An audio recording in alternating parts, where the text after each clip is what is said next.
Fabulous. All right. Good afternoon, everyone. Thank you so very much for joining the third session on HR analytics organized by ISTD. I think it's a wonderful course. And so many of you have already known me, or those who have joined for the first time. It's just a small introduction, which you can read it by yourself. But yes, being a trainer, coach, and a yoga and wellness expert, so this is what I have been doing from the last 23 years now, touching. Um, so this is something that we have been doing, and we will talk about the tips and hygiene, which is we use chat box and the polling element in the sessions. So I'll just come to the main aspect, which is in the session 1 and the session 2, we talked about the overview of HR. We understood the concept of HR, people, and the workforce. We also understood the benefits of HR analytics, the history of it, and what were the importance and challenges. So this we covered in the session 1.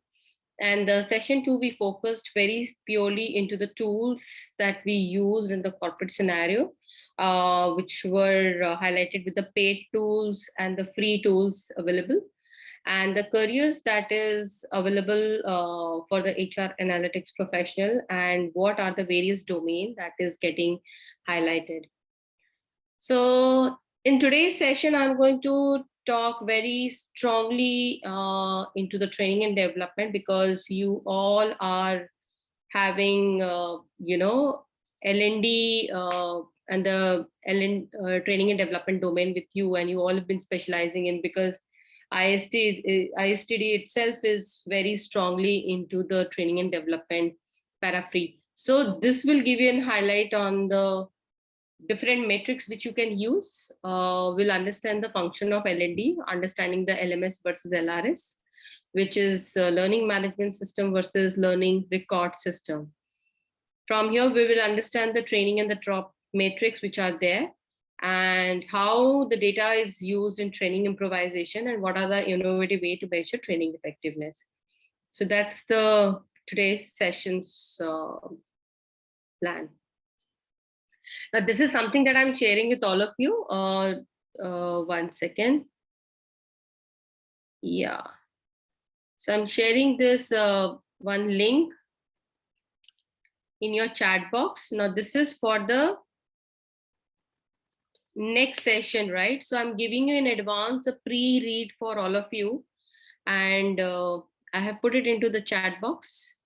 To put it very simply again, what you all can do is you can go to the prismaphilosophy.wordpress.com and write HR matrix formulas, and you can get that, right? Although you can use the seat in the chat box, please. So just click it and keep it for your record. You can read it, and then in the next session, it will be easier for me to relate to those topics.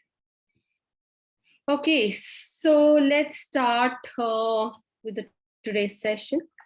And if you will see that in the last session, we did talk about the various tools, whether it is SPSS, Minitab, Splunk, Tableau, RapidMiner, MATLAB, SAS, Python, and so on. So you will find that these tools gets used very effectively. So if I have to ask anyone in the group, what was the most easiest tool did you like when we discussed in the last class? Anyone? Which tool did you find very effective to use, or you felt that, yes, it could be very easy to use and will be very comfortable? Anyone?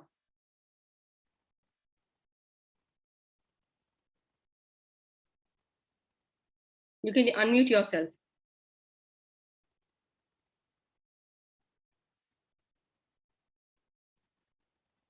I don't see anyone talking or hearing. Let me just pinpoint. How about Dhananjay? Would you like to share?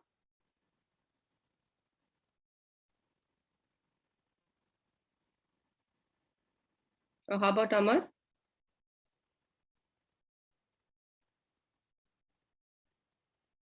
Could you just confirm whether my voice is audible or not? Because I'm getting a doubt.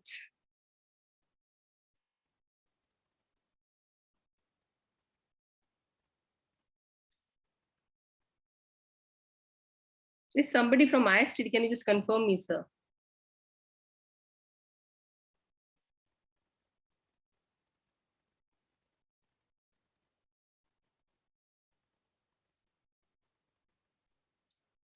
Sorry, I can't hear anyone. I need to stop sharing right now and I need to understand from the group. Okay, yes. So my question was, which tool did you find or felt that it was easy to use? Anyone can share, maybe Amar or Nivedita, you know. Good afternoon, ma'am. This is Dhananjay here. Okay. Ma'am, I would go on with the talent management, ma'am. Okay. Your voice is too less, I think. Just put my earphone, otherwise. Yeah, could you just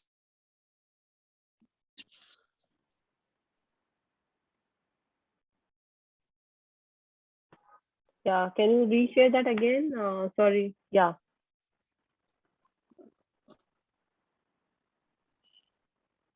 Ma'am, I would go on with talent management. Oh, no. So talent management was good, but then I was asking for the tool which you can use, So you felt SPSS was easy to use, or you felt that R was okay, or Python was okay, or Minitab was okay, So there were so many tools which I shared. So I was looking from that insight.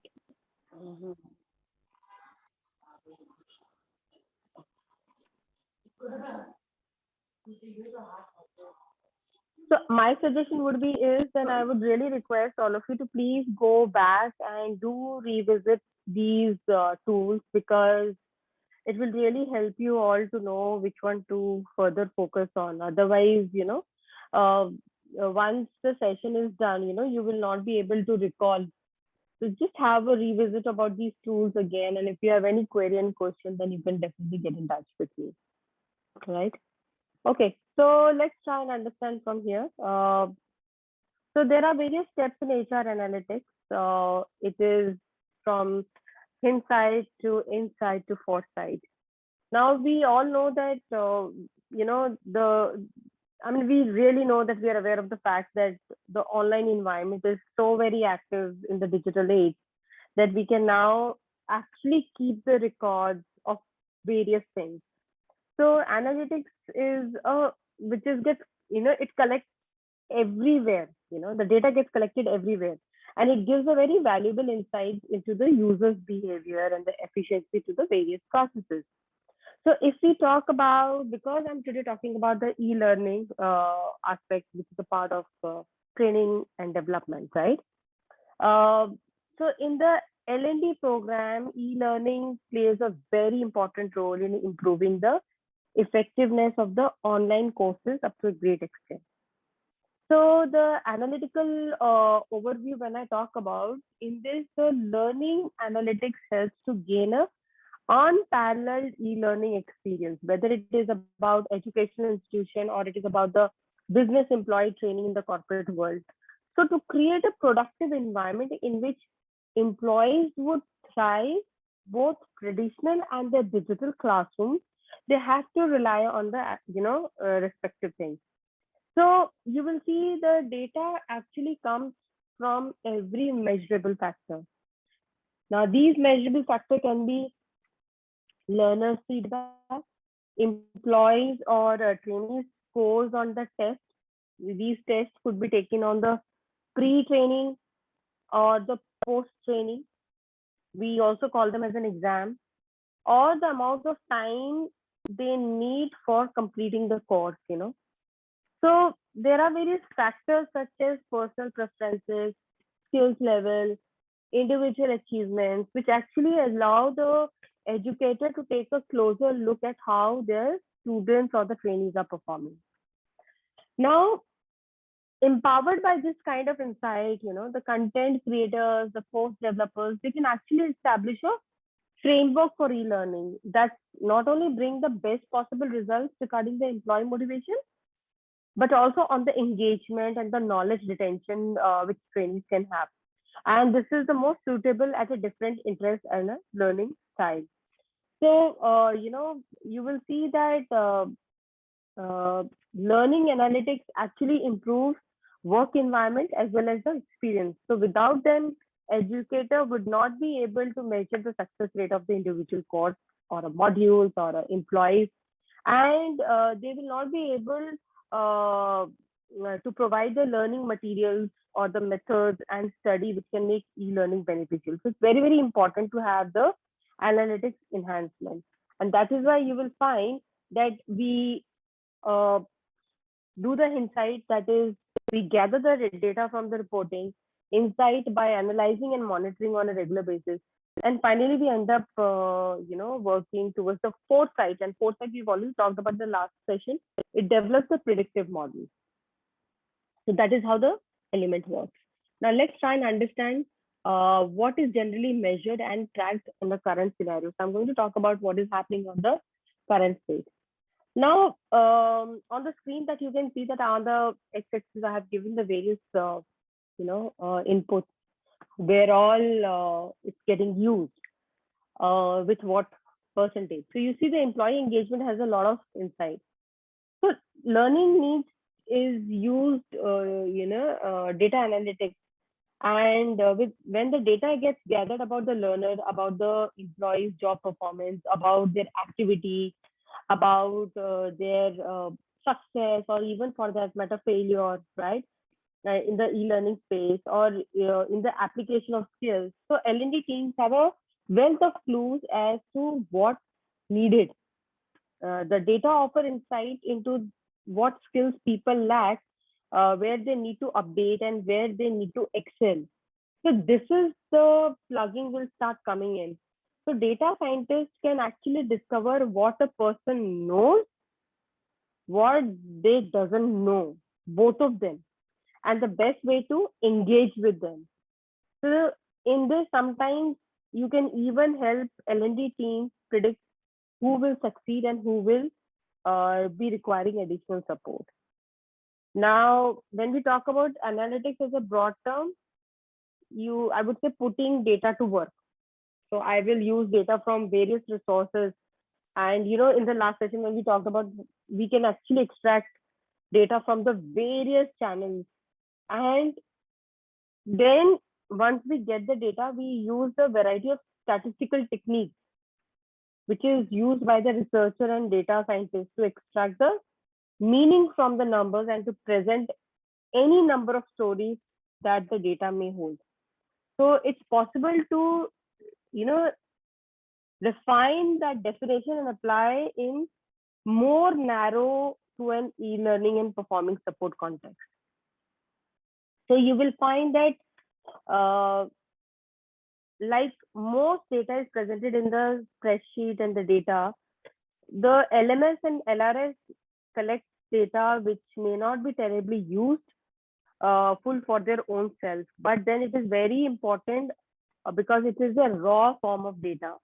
And that raw form of data gets used for the employee engagement, for the performance rating, for the retention turnover, for the HIPPO pipeline, the readiness for the job, the diversity of the workforce, and the level of competency which is there. And definitely the employees, the development plan. And you see that how much the organization is focusing on to the employee engagement, which is a 63%, right? And then followed by the performance rating from there to the retention and turnover, and then HIPPO. So HIPPO is nothing but high performance, right? So high performance talented people, we create the pipeline for that. So you will find that from the LMS and the LRS, it's very sometimes because very difficult to pick up the salient numbers or information from those which are in lines and columns of numbers, But the data analysis and data visualization mapping the abstract data into charts, graphs, or the visual forms, it becomes very easy for the L&D teams or managers or even the learner themselves to understand what the data are actually communicating. So even when I got this data, which I put it onto the graphical mode, you can know what it says, right? So you end up comparing on what training on the employees has completed, which is the most required, what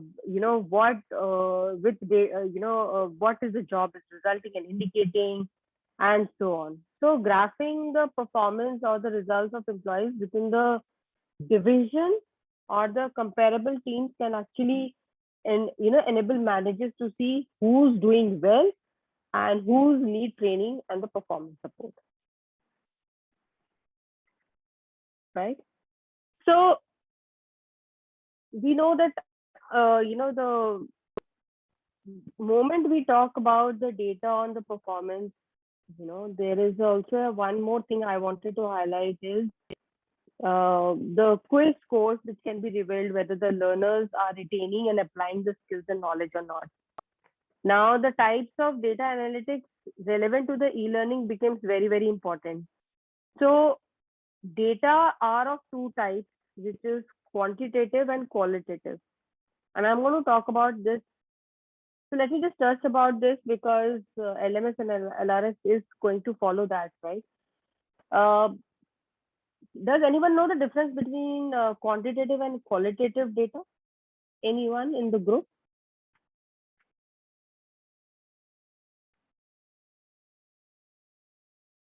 Difference between quantitative data and qualitative data? Madam, may I? Yeah, please. Sharbori Mukherjee from Kolkata. Okay. Ma'am, quantitative data means the amount of the data, or if you are making any average analysis, the amount of the data you are working, it's large.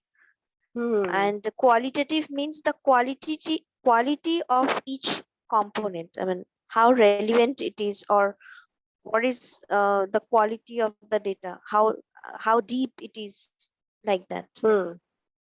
Okay.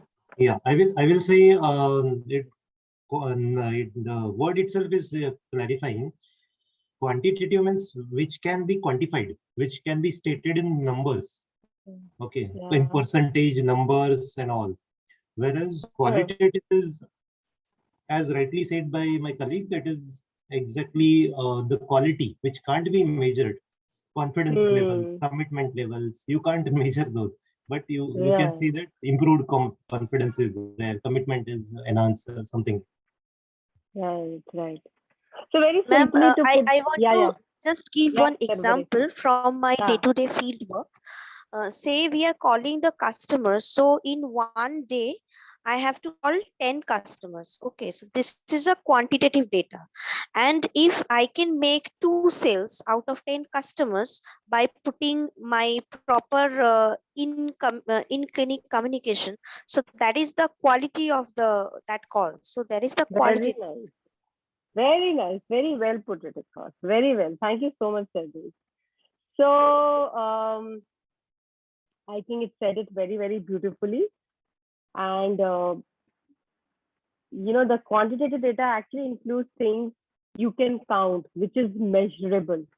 So when I say in this entire group, so you guys are, let me just see.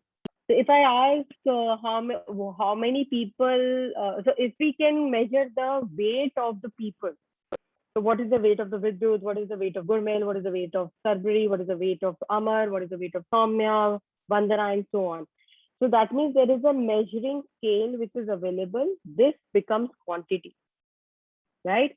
But if I have to ask and say how much good looking Amar is or how pretty Vandana is, right? That's very difficult to put it because this becomes qualitative. So in statistics, the qualitative approach has to be converted into the quantitative approach for the great result. This is the thumb rule. So please ensure that whenever you're working with qualitative data, okay, which pertains to a people's perception and the experience. Okay, so that's how it will go. So let me just share my screen again. Yeah, right. So as I was mentioning, that quantitative data that includes number, counting, things you can put in order, you can compare. And the qualitative data is people's perception, experience, one way the people visualize, which is subjective data to the chart response to the survey. So this is what happens. So qualitative data examples in an e-learning domain might be how many learners completed the course, number of hours of training employees in each division completed it, how many new hires were still employed after 1 year, percentage of learners who watch the videos versus listen to the podcast, employees or the team's sales revenue before and after the training, right? So these are all your quantitative. Now, the moment you talk about the qualitative, in the e-learning domain itself, you will see percentage of learner who indicated that the course they have just completed was relevant to their job duties. So which becomes very qualitative. We really don't know that. Whether the customer satisfaction rating are higher for the let's say retail employees who have completed the training versus those who have not, right? So this is how it goes. Now, when we talk about this e-learning per se or the L&D domain, we end up doing the LMS versus LRS. So LRS, as I said, is a learning record system. So it's a store, okay?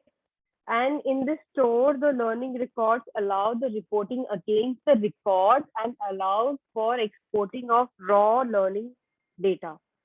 Now, LRS are a new type of storage system that allows a experience API. Okay. Experience API is also called Experience Application Programming Interface. This is a technical term, but the data scientist people, they use such things. They are more into the programming element. So in LRS, the more likely to be component of LMS. Please remember that. So LMS is a bigger element. LRS is a part of LMS. So LMS is a software application for the administration. You have documentation. In LMS, you can track, you can report, automation, delivery of educational courses, training programs, L&D programs, which is all there. So that's why you will find in the various or corporates, the people are then called for training program. So let's say if it's a 5-day training program, they make a blend of both classroom and LMS together. So, it used to become very, very easy to understand. So the API, the experience API, interface, the e-learning software application, which actually allows the learning content and the learning system to speak to each other in a manner that records and tracks all type of learning experience. So everything gets recorded in the LRS. So it can actually exist within the traditional learning management system in its own. So that's why you will find that, a lot of time what LMS can do in the LRS, which LRS can't do, is the LMS can do, they can track, they can do competency management, you can do talent management, you can manage the user role, you can enrollment approval is there, the workflow, the e-commerce for the course enrollment, the skill gap analysis, they manage the prerequisites and equivalents to their chat rooms are there, forums where the learners can collaborate, there's a Word doc collaboration happens, announcement that admins to learn. So just to give you an example, the Zoom platform that you are using right now, I will not say because we are using the internet element, but in an intranet, it comes in the same manner. So if ISTD team wants to extract all the information about how many students participated this particular course, when all they were present, for what was the duration of their presence, how many of your video was on, how many of you actually use the chat box, how many of you actually came on the screen, and how many of you actually, if I go for any kind of activity, how many of you participated in the activity.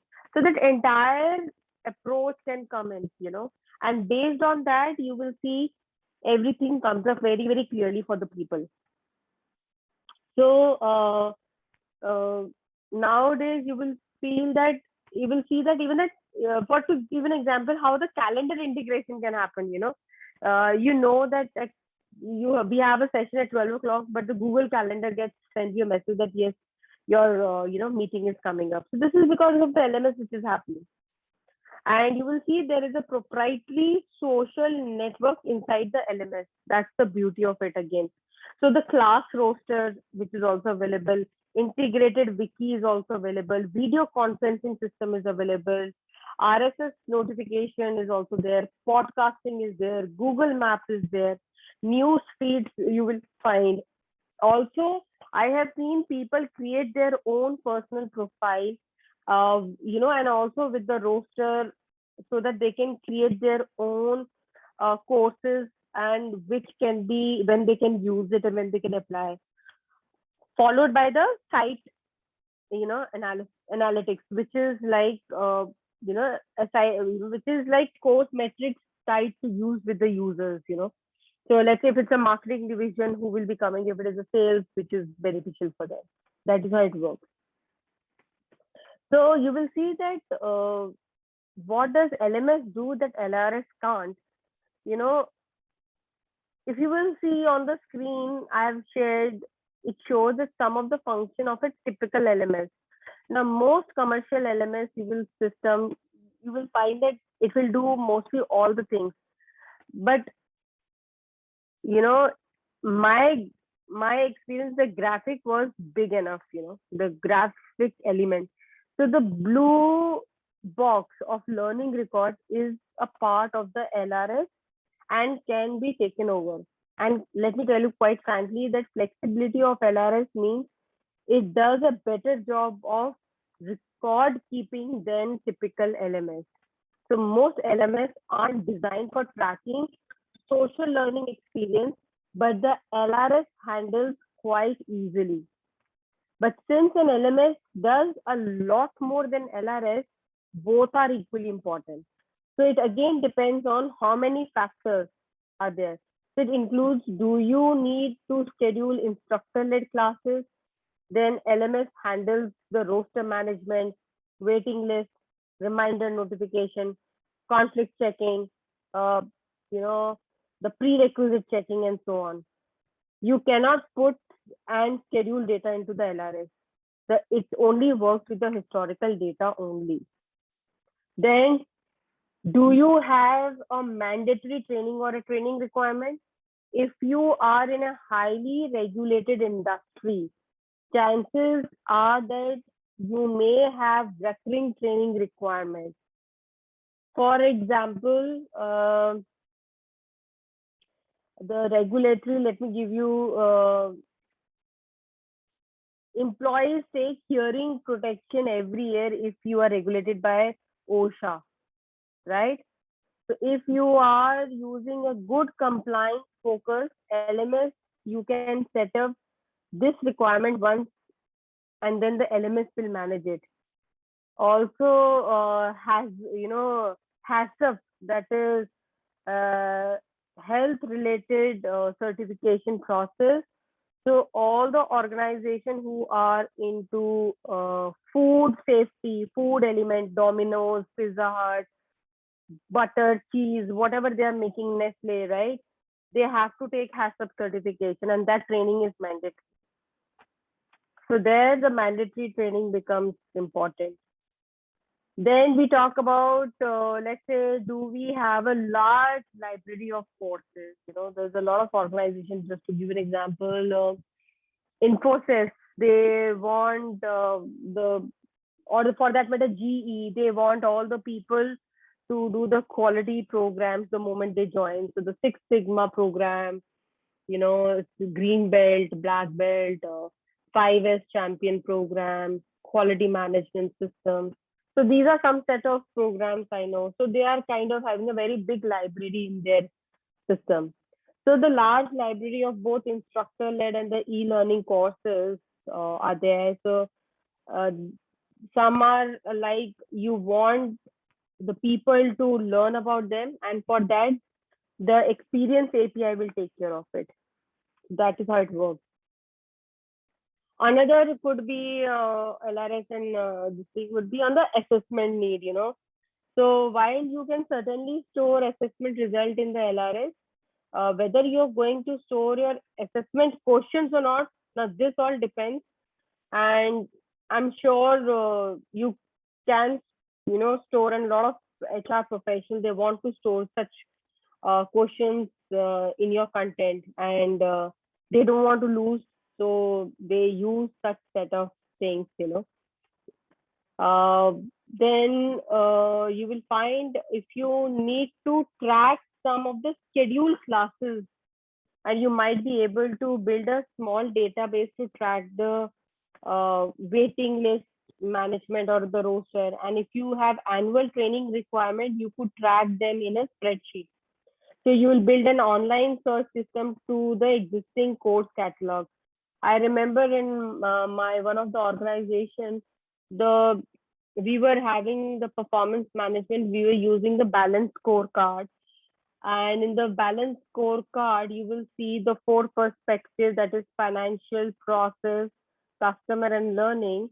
So the learning perspective, the weightage was 5 marks, and the 5 marks means we were supposed to do 4 mandatory training, you know, that was a mandate. And if that was not completed, you used to get a hit in the PMS. So that is how it gets used so deeply by the people. Any query, any question as of now? Because now I will be touching the top 10 metrics which has been used by the TND.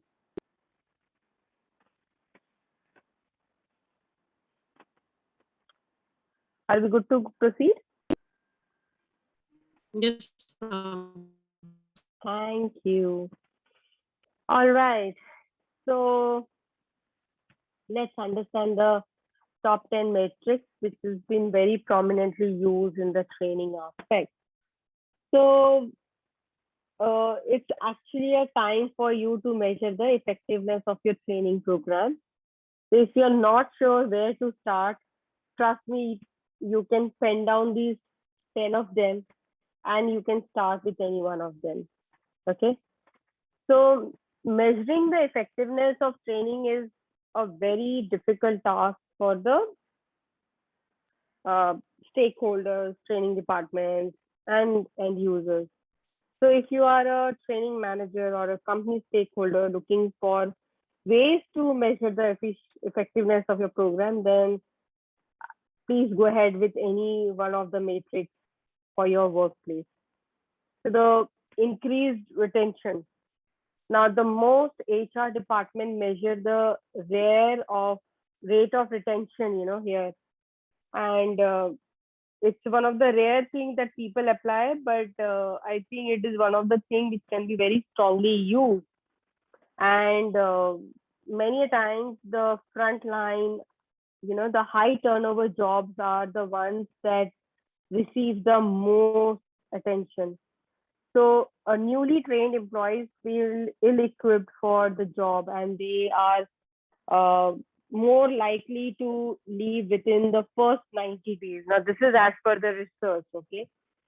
So when you measure the training success, this way, the higher retention point to a successful training program, you can actually measure it. The second is increased sales. So many organizations, they can actually track efficiency based on sales.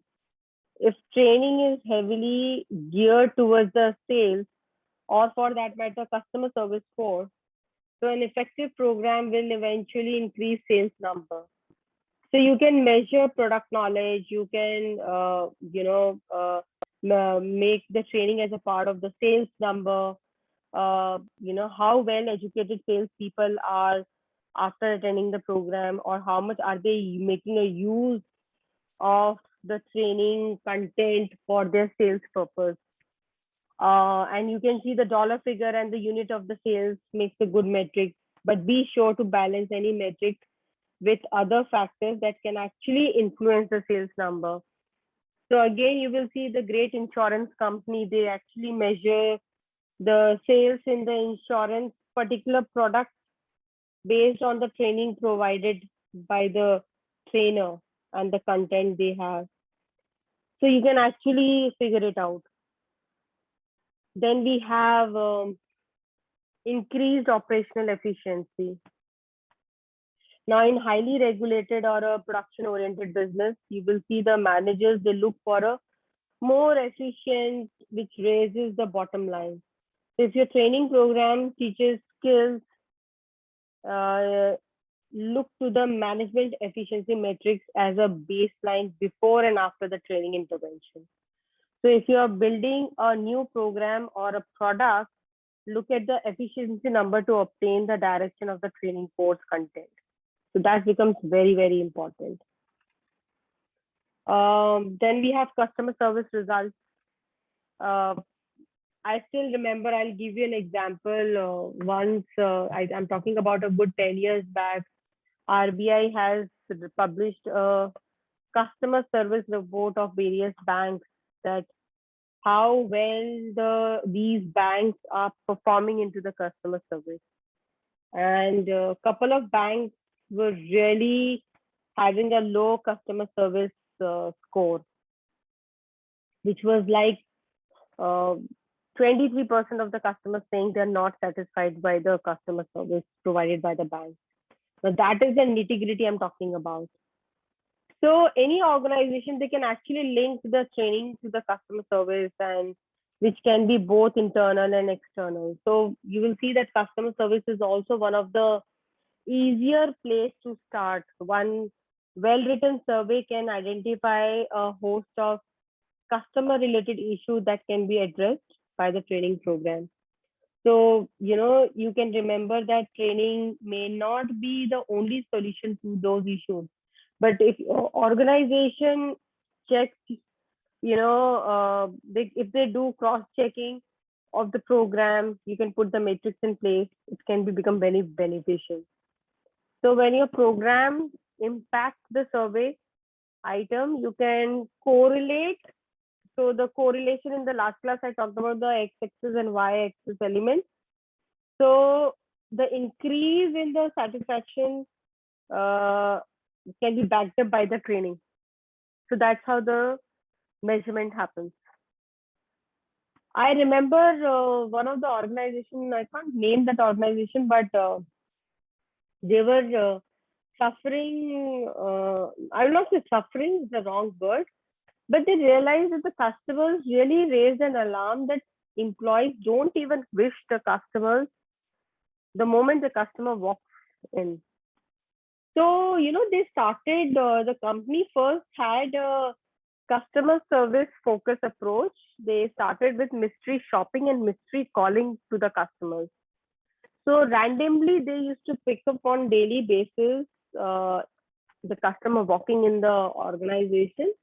And then they used to call up the customer and used to ask that, yes, you visited the organization on this particular premises, and we want to know that you got served by X employee. So because the organization had that kind of detail. So they used to ask the question, did that employee greeted you or not? Did that employee thank you or not? And that is how the detailing started happening.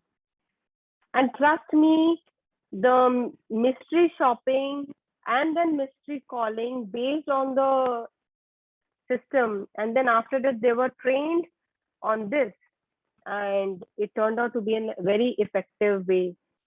I remember, I can give you a very good example again of Shikha Sharma ma'am. I don't know how many of you known her, but Axis Bank, she used to be ex-ICICI, and now recent past was Axis Bank.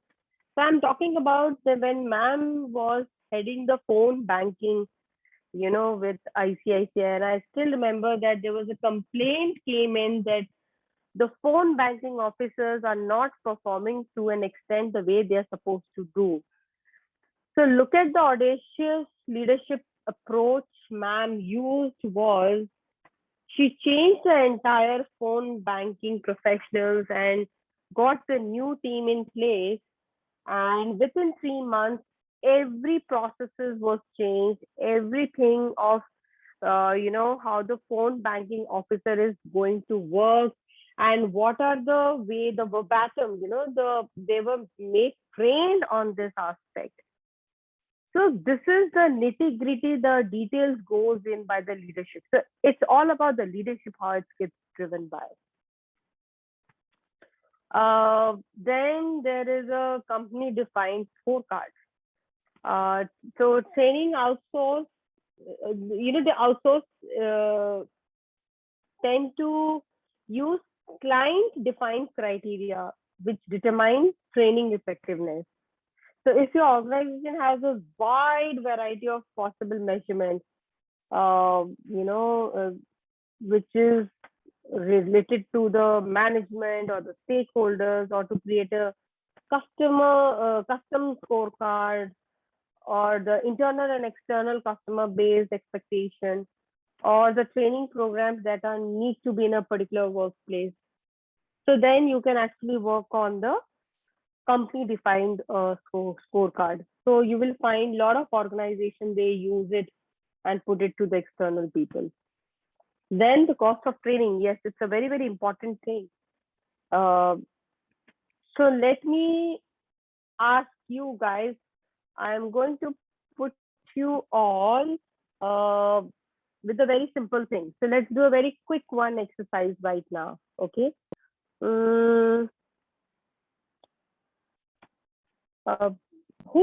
Sir, we can't have a breakout room here or what?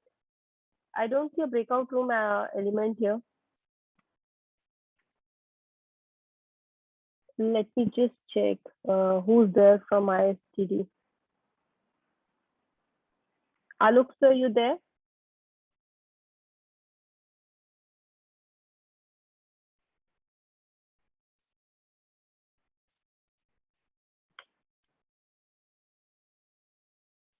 I don't think so he's there. Okay, nevertheless. So if I have to ask you, organizing this ISTD class, this 1 hour class, can you take a guess how much would it cost? Anyone? Okay, Valia, can you repeat the question? So I'm saying our today's class, right, which is on 19th of September from 12 to 1:30.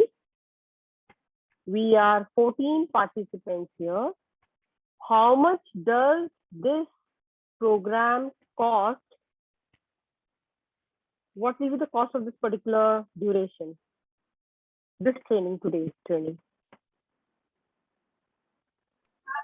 I mean, it's an easy guess though, but then that actually depends on to the amount and the 8 hours measures that you as an individual, as in your organization is billing it to ISTD. That's number one. Number two, maybe it's basis how ISTD has actually defined an hour for probably consultants. Number three, so that varies from facilitator and professionals to professionals. So to give you an example, I even know a guy called Nitin Batra, who's a motivational speaker, and then charges about 3.5 lakh rupees for 8 hours.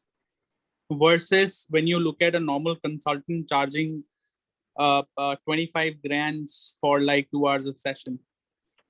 So this can vary from organization to organization and consultant to consultant.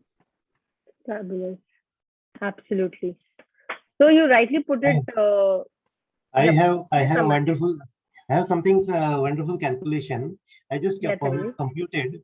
We are suppose in this 83rd batch 200 students, and approximately we have paid, just guess, it is something 57,000. I took it as a 60,000 rupees per student. And we are subject to undergo this contact sessions for 10 subjects, 105 hours in totality for this put together all these 10 subjects. So if you see, the calculation goes like that: 200 students, 60,000 rupees paid, and 105 hours per student, 6,300 minutes per student. That comes to around 1,904 rupees per minute, which I have calculated. Very good. Shocking, right? Interesting. Thank you so much for sharing this. Well, so this is what I wanted to highlight. So what Mahesh Batra talked about is, yes, varies from the kind of objective the organization has. Yes, the with the cost of venue, with the cost of speaker, with the cost of logistics, will absolutely changes with the objective we are looking at, right? And the same way what Amar said about the ISTD, putting it into the per minute basis, that's again a very great insight. So imagine that how important it becomes when we talk about the cost of training. Now this cost of training, exactly, you can put very smart focus on. So this is an internal training, training department measurement. Most of the great organization, you will find that they end up doing this calculation. So in high turnover organization, lowering cost per student can be used as an effectiveness measurement. The cost of training could also relate directly back to the retention also. So if you're spending less on a new hire training, your retention may be higher. Work with your stakeholder and the HR department to determine the training cost, where you want those numbers to be, So it all depends how wonderfully you do that. There are great experiences the corporate gives to the new joinees, and the people, all the new joinee goes in an aha moment. Whereas some of the organization, they just not even do the proper orientation and induction, and you see the things falling apart. So again, you need to figure it out and work out. Then we have return on investment, definitely. So ROI has been a catch-all, metric, which I have seen in my corporate stint. So in some cases, it's very easy to define ROI, but in more easy cases, it's increasingly difficult. Let me be very candid here. Now, if you deliver soft skills training, it's really hard to put a dollar figure on the return. So there are, numerous ROI calculation available. So if you are thinking about using an ROI metric, look for those formula, plug in what you can do and what you can apply. So you can, it's like if you are a part of a number-driven organization, you will be able to make a friends with the stakeholders by defining and measuring the concrete ROI. And that is how the organization looks at. आपको पहले start करना है, इससे आप start कर सकते हैं. Can you please mute yourself, sir? Thank you. All right. Then revenue generation, the 8th point you will see. This metric appears most likely as a combination of the sales number, operational efficiency, and the customer service. If an organization shows increased revenue, a solid training program can be part of that increase. If your organization is actually rolling out a part of that increase, and if your organization is actually thinking of revenue generation, maybe a product wise or a service wise, then the best time to use is the revenue generation and the training metrics. It's really, really impactful and powerful. Instructor performance, and let me tell you this, it is a really important internal measurement. The results can come from the student and the manager's evaluation and must take into account the instructor's presentation skills, the knowledge of subject, the projection of the organization values, adherence to the instructional guidelines. So you will see the good part of the great instructor performance as a metric is that it can be used as an external measure too. So when training is under discussion, training managers should be the first to praise their instructor for delivering quality instructions in every course. And the instructions evaluation provides us supporting evidence. So if I have to ask the group right now, right, you must have got to introduce, you must have exposed to various kind of instructors in your life. What is that you always look for in an instructor which makes the sessions wonderful? Anybody from the group?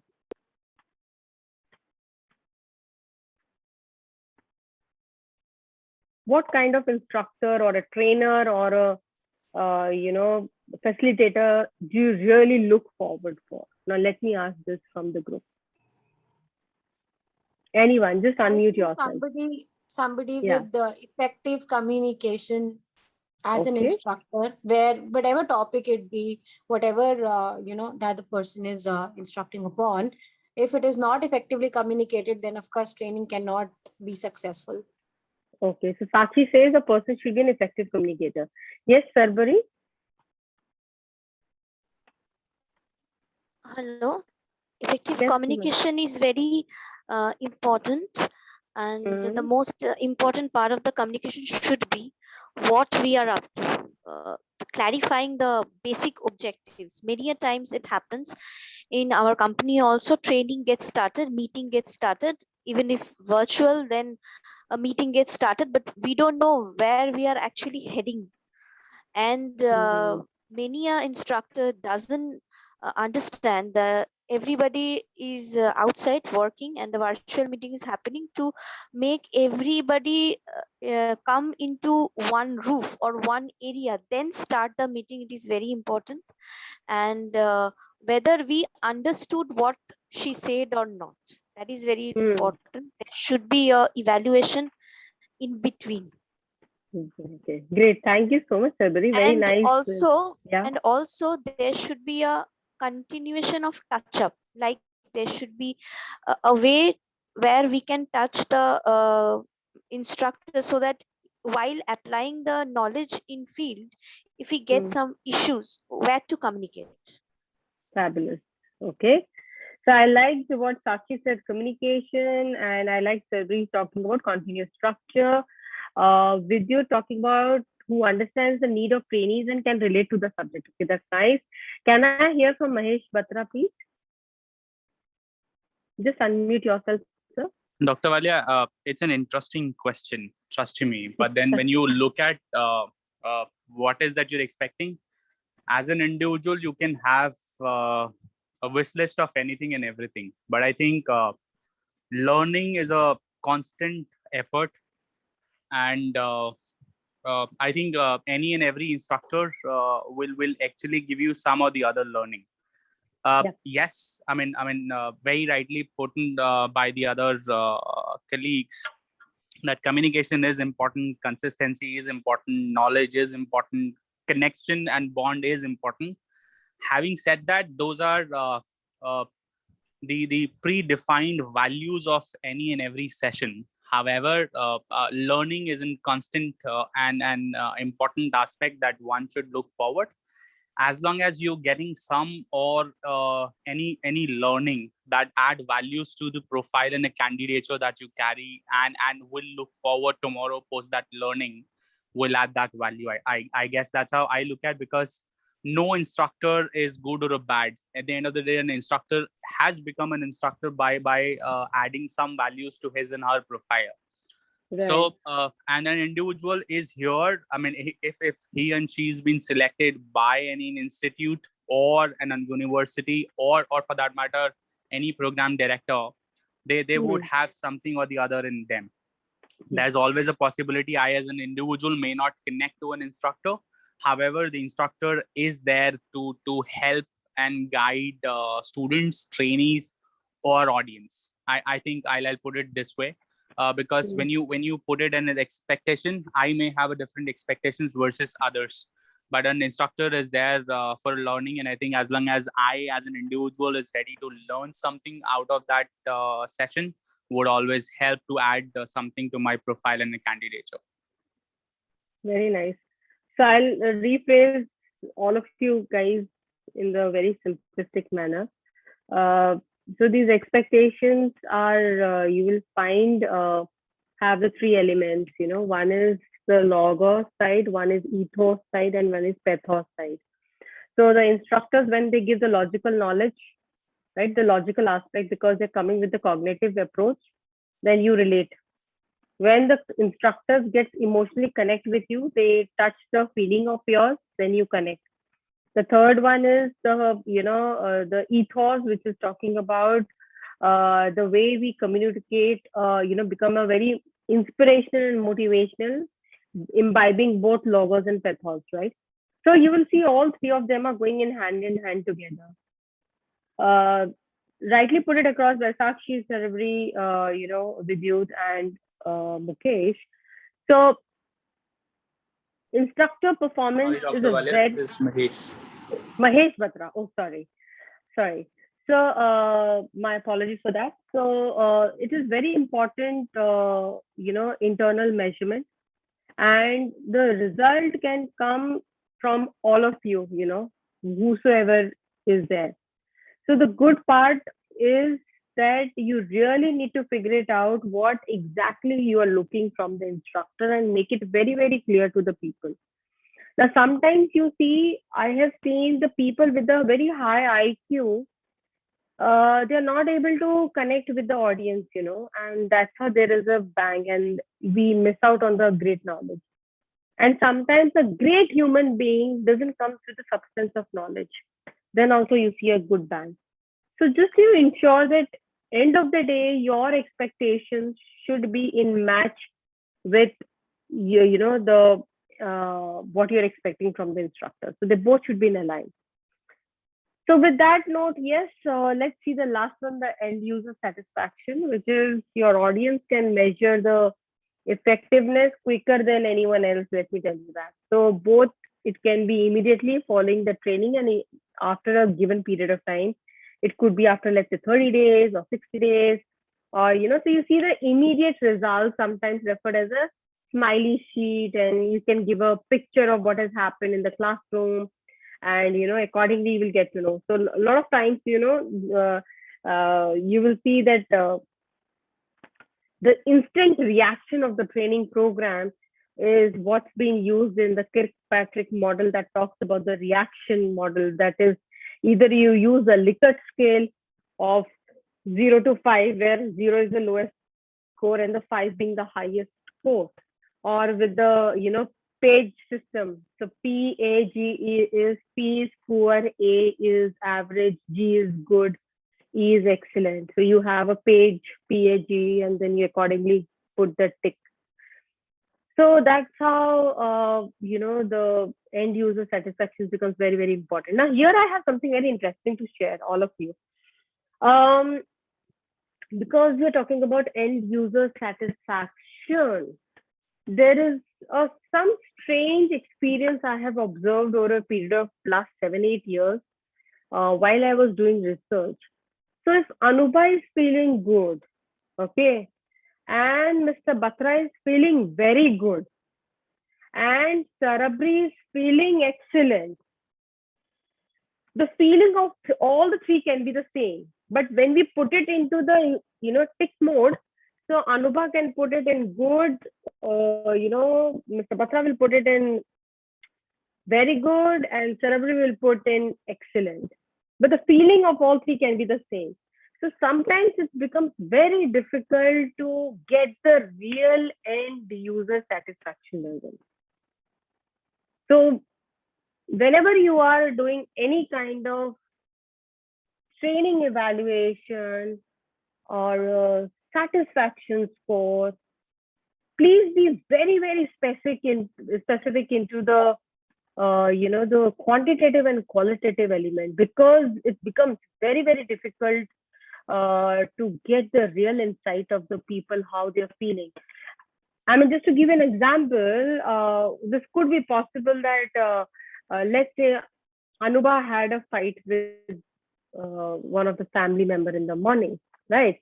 And let's say Amar had a wonderful morning with somebody, he likes. Vandana had a very, very uh, disgusting night. She couldn't sleep because there was a lot of noise and she's into a different emotional set. And let's say Vidyut is always a cheerful person, every time overexcited, and for him the life is happy-go-lucky type. Now, when the moment you will have the scores, you will see the things will change based on the experience of the person from the last 12 hours, So that emotions have the, element of with our adrenaline. तो एक ये element भी देखा गया है. तो आप जब भी, I'm sorry I started in Hindi, but wherever you start using such set of analysis where the emotional bent is there, where there is a qualitative approach is there, it's really difficult to put into the measure. So get into the quantitative aspect in place and then accordingly you will put it across. Okay. So with this, any query, any question on the top 10 metrics which you can use, just help me to know. Any query, any question. Anyone?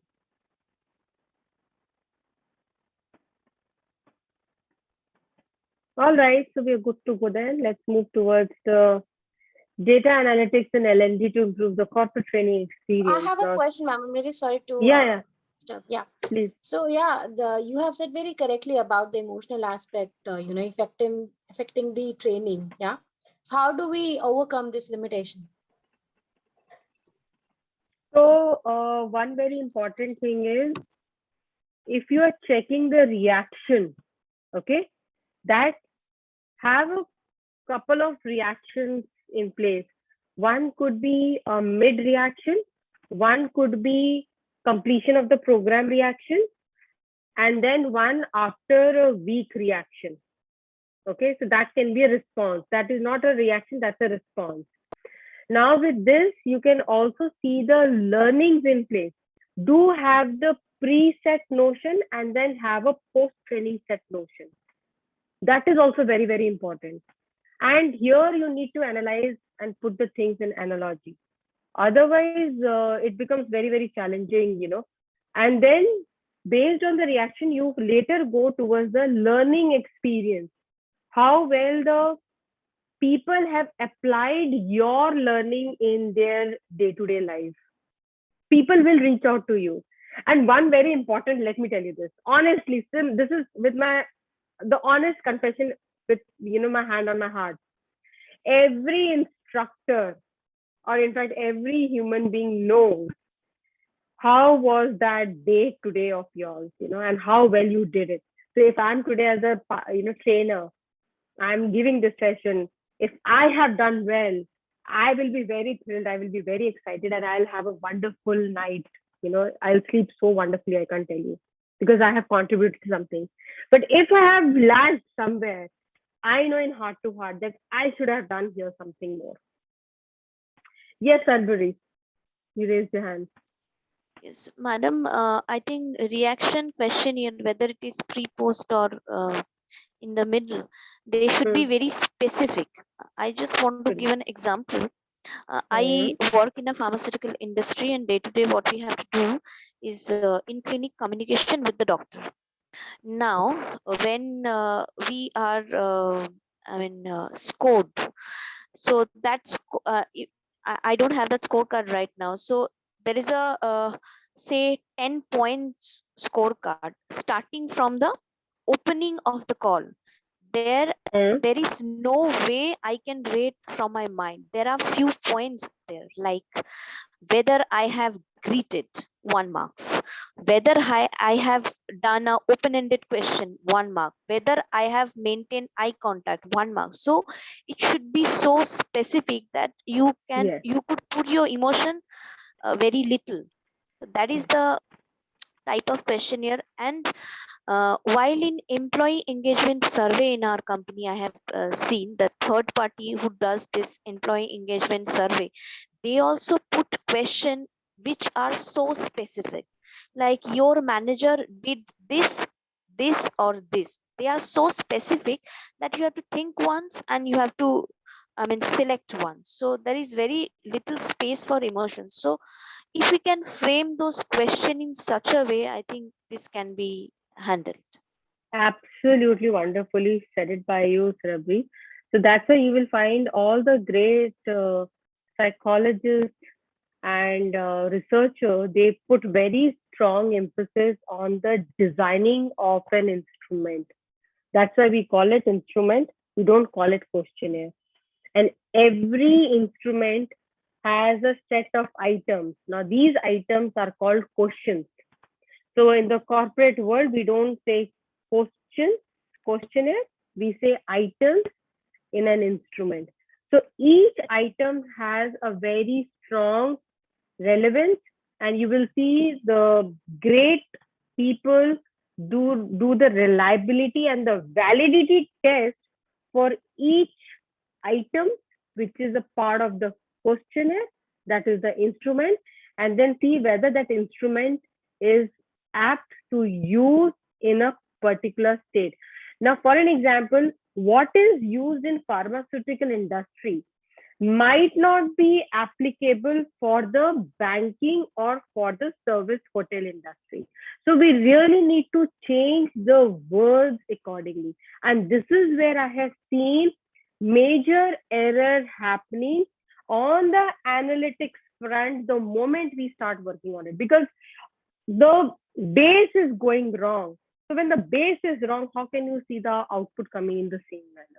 So it's really, really important to work on it. So that's why you will find that when you are doing research, right? If you're doing this with the same instrument, if you're going to US, you will change the certain pattern of questions because these guys are of a very high context. But if you apply the same thing in India, we are a low context people, right? So the questionnaire will change. The items in the questionnaire will change. So this is how it works. So thank you so much for bringing that out. All right, let's move ahead. Okay, so I was just talking about how the L&D professionals and the educators would use our data analytics more frequently, and how it has changed over a period of time. You will see that the I would say thanks to the COVID, the LMS data when got extracted with the help of API performance platforms. It has been seen that it has been increased from 130%, 159% in the numbers game. And you will see that why organizations should use data analytics, because if we see 1979 to 1995, the average time corporations were spending training their employees, which had fallen from 2.5 weeks to just 11 hours on an average. Now, this I'm talking about 2.5 decades back, right? I'm talking about almost like touching around 40 to 50 years back. So, and receiving on-the-job training was very, very much prominent at that time. So, with the nearly average, you will see that every organization, the moment we got impacted because of the COVID-19, the learning has quickly become the center of the organizational response. So the Explore Insight and the stories from the learning leaders actually started leading, and they have started spending, from 130% more time learning, and 64% L&D pros said that reskilling of the current workforce has started picking up a lot of insight to it. And if we see the global report, the 159% increase in CEO championing learning and development in their organization. So this is how the analytics can help you to know how it has changed. And you will see the insight that how it has been getting used for the short-term plan to a long-term plan. It is just a visual depiction that how from ILT to VLT to the online learning has increased to a short-term plan to a long-term plan. So that is how the change has happened. So there are certain tips I wanted to give all of you about the L&D space. So I like to keep the things very simple, and I believe that when it comes to L&D analytics, we should follow the same principles here. And these are my core principles and the tips for doing it, the learning and development analytics based on absolutely my experience that I'm sharing. Okay. Now, there is a data analytics applied to the domain of learning and development. So therefore, if you want to do a learning and development analytics, see yourself as applying data analytics techniques to L&D. Understand that data analytics is the process of collecting, then preparing and analyzing the data, and ensure that the purpose of deriving the information, it should be used to make the L&D better for the decision. It's absolutely simple as that, I can say. So to start, you need to start asking questions or the problem identification. How many people attended the time management training? How many people attended the today's session on HR analytics? How many managers have been able to complete the performance reviews after attending the training? How many people are using the care planning system properly after the training? Or, the clear question, the clear problem identification needs to be asked with the people. Once you do that, trust me, your other steps becomes easy, to identify what data you need. You will get the right data so that you can answer your questions, whether you will get it or not. If you can get it, from where will you get it? How will you extract it? So if you define your questions properly at the first place, you will have the good idea of what data you need and where to get it from. And I have seen this is where something which goes very, very challenging. Then applying this process to a designing and developing a learning intervention. It can actually help with the designing effective evaluation strategies. So if you're rolling out a program, it's a very crucial question should be, how will you know that this program was successful or not? And don't stop there itself. Get back to the another question. What data do we need to collect or to show that the program was successful or not? So here it goes very deep dive further to it. Right? So that is what I wanted to share with you, that how you, collect, how you evaluate. And the last most important, as a great HR professionals here, I can see, you should really know how to communicate your data. You should know how to build a simple dashboard with Excel or with Tableau or with SPSS. There should be a sophisticated dashboard tools, maybe use a Power BI, and have a great skills to share across. And your PPT should be, so very summarized and so beautifully screaming and shouting and sharing the conclusion. That is what the data analytics should be.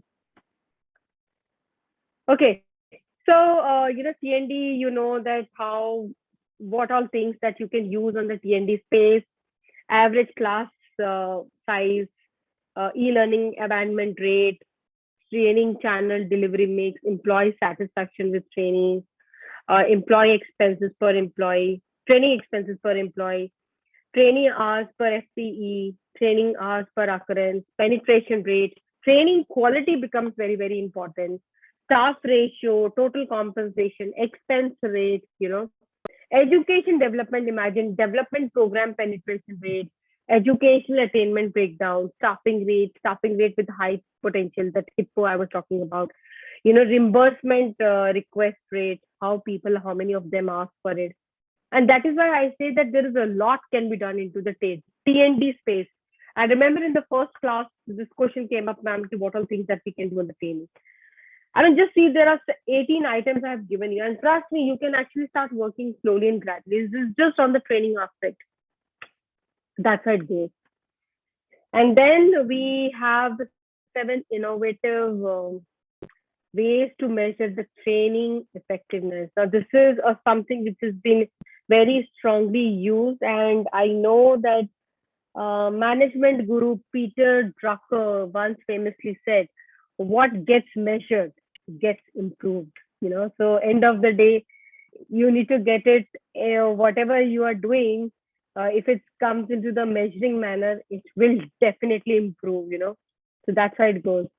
So, indeed, in-depth evaluation can actually help learning and development managers actually identify and extract what is missing in the training section. And you can see the insight in this. So the visual proof is the first element. There you see what is available, what is going on, and measure with the API, which I have already shared, that how you can use the data and use the software adoption. You can use any kind of tool that I've already shared in the last class. You can also do measure while doing it, so many times. So there are two kind of things that we work on. We call it covert approach and overt approach. Uh, uh, so covert is something which you are not aware of, that someone is, observing you, and overt is when people know that you're getting observed.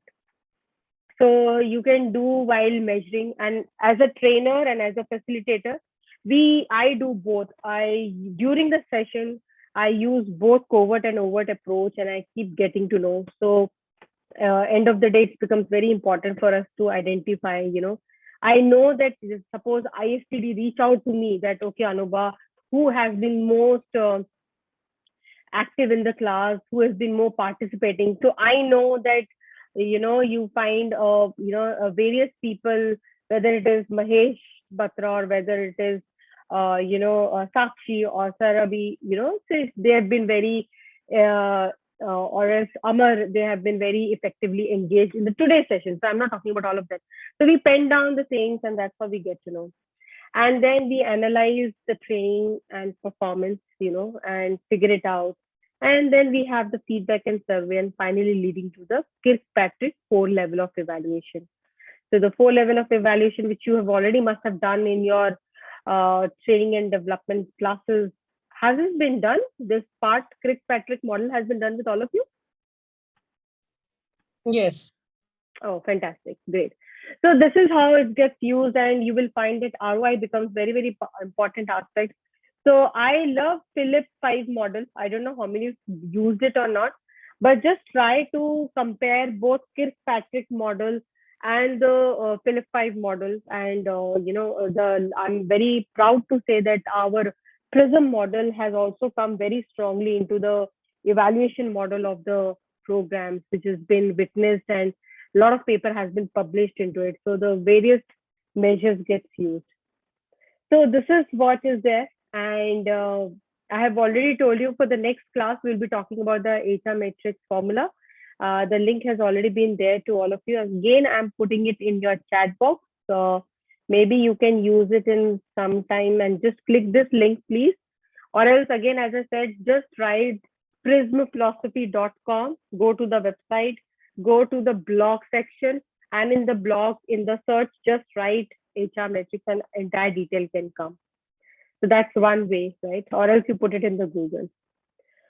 So that's from my side for the today's session. You can reach out to me anytime, whenever you have any query and question. We are there on the social media also, in all the platforms. So you can connect with me on the LinkedIn. Yes, query question from the group now.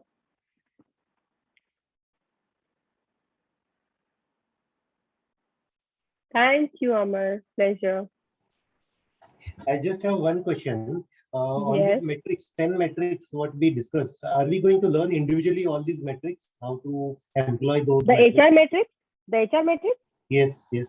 We will see the application of it. Yeah, that's why I'm giving in advance. Please read it and come. Okay, thanks, Soumya. Thanks, Vidut. Thanks, Vandana. Pleasure. Great, guys. All the very best, and have a wonderful Sunday. See you next week. Bye-bye.